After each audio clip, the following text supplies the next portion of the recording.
Question is this: do I plan to give birth in Ecuador or in the United States? Hi, my name is Jasmine. My husband Gozier and I are expats who have lived in India, Morocco, and now Ecuador. I love traveling, and when I can, I love trying new foods too. And today we're discussing the pros and cons of me giving birth here in Ecuador versus the United States, and where I ultimately am choosing to have the baby. I would say this is probably the question that I've received most in DMs and comments and on other platforms other than YouTube. And I actually answered this question last week during a Q&A that I did. I want to go a little more in depth into my reasoning, why I plan to give birth where I do, and what has changed since I gave my last answer. During the Q&A, I mentioned I was about 75% sure that I would give birth in the United States.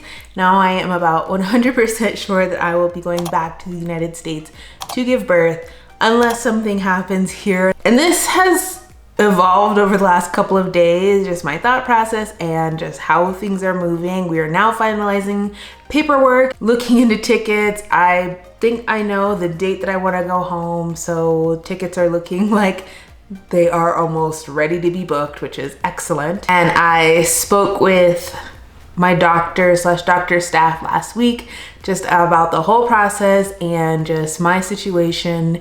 It's a little odd because usually doctors want to see you for like a full term of pregnancy. And so my doctor in the States, she doesn't really know me, but she has agreed to treat me and she's willing to go along with the whole process, which is excellent. There are some transitions that do need to occur from me having had medical care here in Ecuador to then me literally giving birth in the United States.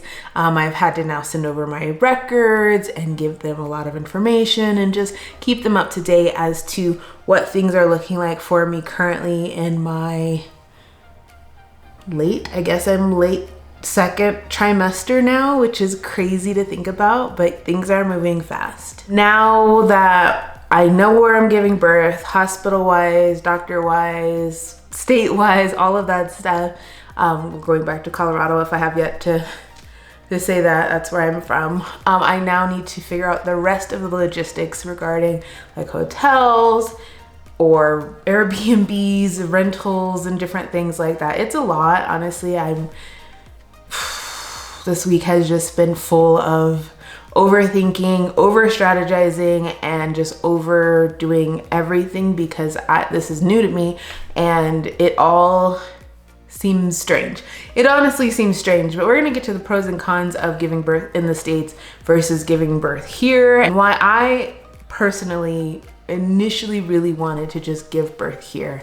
Because there are good reasons to give birth here too. So let's get into the pros, I think I have one or two pros of giving birth here in Ecuador versus in the United States. As an expat, it's funny how even after like about 4 or 5 months, a place can truly start to feel like home, especially when you have all of your things that make you feel like you're at home, when you have like just, you know, you've cultivated your life, your lifestyle, your family situation. I would say the only downfall of my lifestyle here has been that I've not seen much, especially as somebody who loves to travel. I've yet to go anywhere. Maybe it's because of the pandemic or because of pregnancy, and I've yet to even really explore Quito in that way too. So I'd say those things are minimal, but other than not being able to get out as much as I want to, I definitely feel like this is my home. I just feel really comfortable here. And so the idea of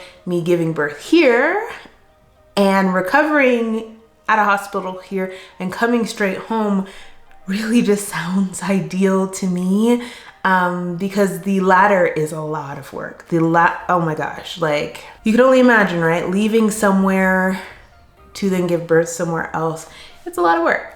And I am mentally preparing for all of that.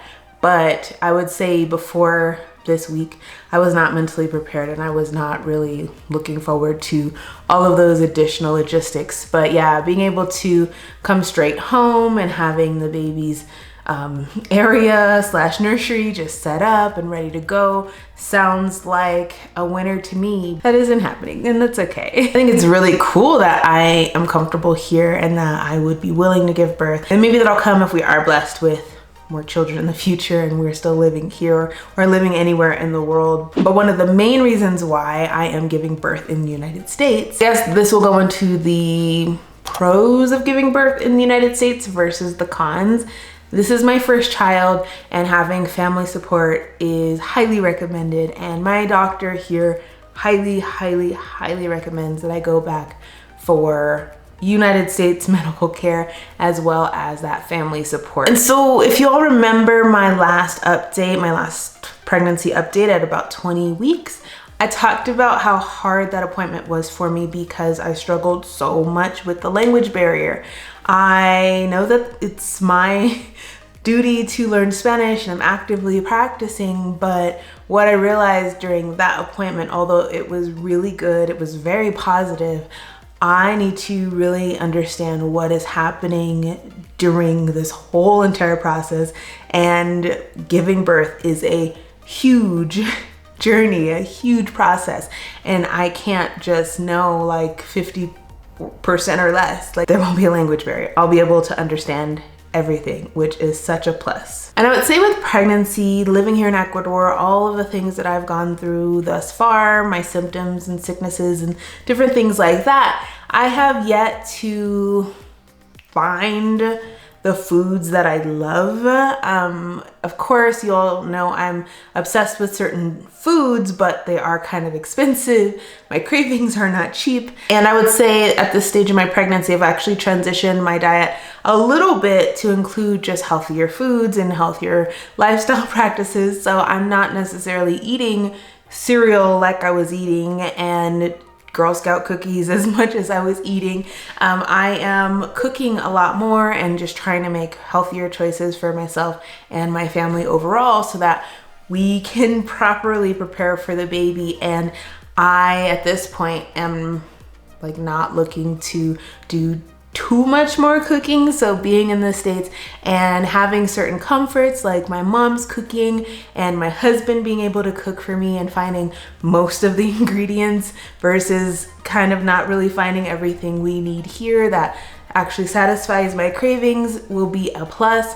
And it'll also be a plus to occasionally be able to order foods from places that I already know that I like and love, and they'll just satisfy how I'm feeling and what I'm craving. So another pro of giving birth in the United States is I will have the opportunity to share and celebrate with my family and my friends.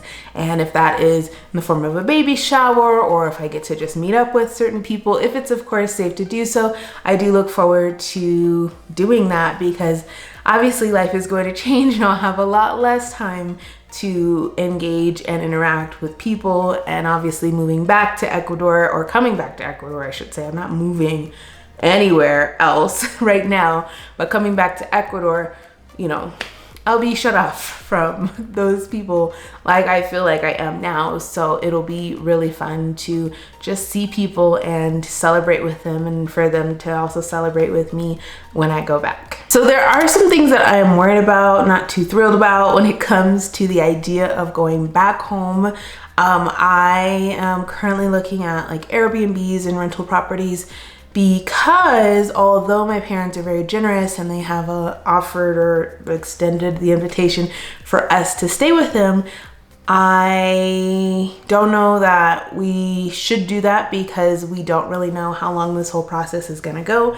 It's all really gonna be dependent upon the baby. Of course, there's a due date, but baby can come before or after the due date. And so knowing that, you know, I don't want to encumber my parents with our presence and then add a baby to the mix. You know, of course we'll see them probably every day, but being able to have our own space I think is going to be important too. But I do worry just about staying at a place that's not mine. Of course, actually giving birth is something that I worry about, but I know that people give birth every day.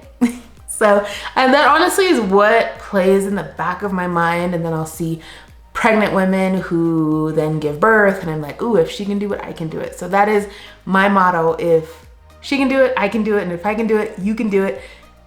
All of that stuff just that's, you know, is there in the back of our minds when it comes to worry and fear. And I know I am the traveler of the group, but I am a little nervous about traveling with a newborn. In my mind, I'm like, the baby's gonna be so small. I'm not necessarily worried about the baby crying on a plane.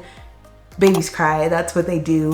But I think I'm just more worried about the journey. I'm glad that we don't live too far away from Colorado, but yeah, just being new parents and trying to navigate that will be a true testament to our strength and our courage and our fortitude and all of those things, because once we do it, once we travel back here, we'll be like, wow, we did that, and it'll be an accomplishment for sure.